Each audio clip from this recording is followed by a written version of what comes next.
ஹாய்ங்க. இன்றைக்கி நம்ம வந்து சுண்டைக்காய் குழம்பு தான் பார்க்க போகிறோம். அதுக்கு 200 கிராம் அளவுக்கு சுண்டைக்காய் எடுத்துக்கலாங்க. அதோட காம்புலேருந்து அந்த காய் வந்து பிரித்து எடுக்கணும். அது கொஞ்சம் கடினமாக இருக்கும். அதை பிரித்து எடுத்துக்கோங்க. அதுக்கப்புறம் அதை வந்து நச்சு போடணுங்க. அப்படின்னா அந்த உள்ளுக்குள்ளே விதை வந்து வெளியே வந்துடும். அந்த விதையை எடுத்தாச்சுன்னா கொஞ்சம் வந்து கசப்பு தன்மை வந்து இருக்காதுங்க. அதனால் நம்ம லேசாக நச்சு போடுறோங்க அந்த விதையை வந்து எடுக்கிறதுக்காக. விதை வேணும்னாலும் வச்சுக்கலாங்க. அப்போ வந்து கீரி மட்டும் போட்டுக்கோங்க, நீங்கள் இடிக்க வேண்டாம் விதையோட வேணும்னா. அப்புறம் அதை விதையெல்லாம் நான் நீக்கிட்டு தாங்க பண்ண போகிறேன். பாருங்கள் எப்படி விதையெல்லாம் நீக்கியாச்சுன்னு.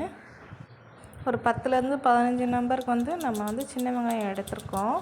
சின்ன வெங்காயம் போட்டால் நல்லா டேஸ்ட்டாக இருக்குங்க குழம்பு. அதனால் நம்ம சின்ன வெங்காயம் எடுத்திருக்கோம். 3 தக்காளி எடுத்துக்கோங்க மீடியம் சைஸில். அதையும் கட் பண்ணி வச்சுக்கலாம்.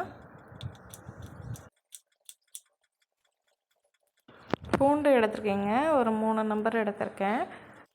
ஒரு பாத்திரத்தில் தண்ணி ஊற்றி எலுமிச்சம்பழம் சைஸில் அளவு புளியை வந்து ஊற வச்சுக்கிறேங்க.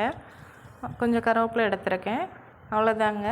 அப்புறம் நம்ம பாத்திரத்தில் வந்து ஒரு 5 ஸ்பூன் வர அளவுக்கு வந்து எண்ணெய் ஆட் பண்ணிக்கலாங்க. நான் வந்து நல்லெண்ணெய் எடுத்திருக்கேன். அதில் வந்து நம்ம சுண்டைக்காயை வந்து நல்லா எண்ணெயிலே வதக்கி எடுக்கணுங்க. கிளற கொஞ்சம் நேரம் சூடானதுக்கப்புறம் வந்து அது கலர் வந்து மாறுங்க. அந்த தோலோட கலர் வந்து லைட் கலராக மாறும்போது நம்ம அதை வந்து எடுத்து வச்சுக்கலாங்க.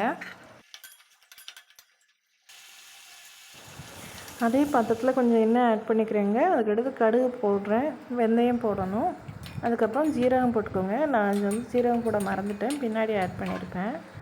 நீங்கள் வந்து எண்ணெயிலே போட்டு வதக்கிடுங்க. அதுக்கப்புறம் நம்ம வந்து நறுக்கி வச்சுருந்த வெங்காயத்தை போட்டுக்கலாங்க.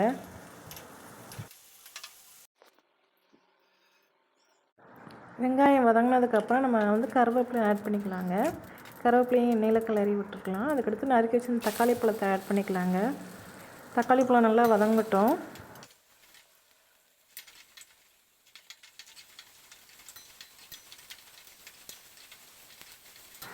தக்காளி நல்லா வதங்கினதுக்கப்புறம் நம்ம சுண்டைக்காயை போட்டு அதையும் வதக்கணுங்க. தேவையான அளவு உப்பு போட்டுக்கலாம். கிளறி விட்டுட்டு அப்புறம் வந்து நம்ம மஞ்சள் பொடி கொஞ்சமாக போடுறோம். அப்புறம் குழம்பு மிளகாய்த்தூள் ஒரு 3 ஸ்பூன் வர அளவுக்கு போடலாங்க. அப்புறம் கொஞ்சம் காஷ்மீர் சில்லி போட்டிருக்கேன் காரத்துக்கு. உங்களுக்கு வேணும்னா நார்மல் சில்லி போட்டுருங்க காரத்துக்கு. நான் காரம் சேர்க்க மாட்டேன், அதனால் அப்படியே காஷ்மீர் சில்லி மட்டும் போட்டிருக்கேன். ஊற வச்சுருந்த புளி தண்ணியை வந்து இதில் ஊற்றிக்கலாங்க. அப்புறம் தேவையான அளவு தண்ணி ஊற்றி வேக விட வேண்டியதாங்க. வேகட்டும். நம்ம வந்து தேங்காய் பால் எடுக்கணுங்க.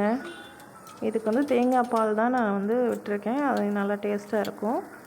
அது வெந்து வந்ததுக்கப்புறம் தேங்காய் பாலை நான் ஊற்றிக்கிறேங்க. அதுவும் வேகட்டும்.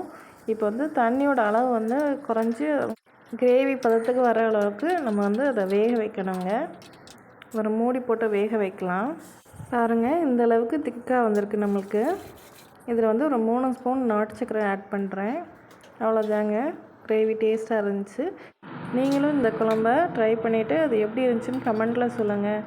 நம்ம சேனல் மறக்காமல் சப்ஸ்கிரைப் பண்ணுங்கள், லைக் பண்ணுங்கள், ஷேர் பண்ணுங்கள். Thank you friends.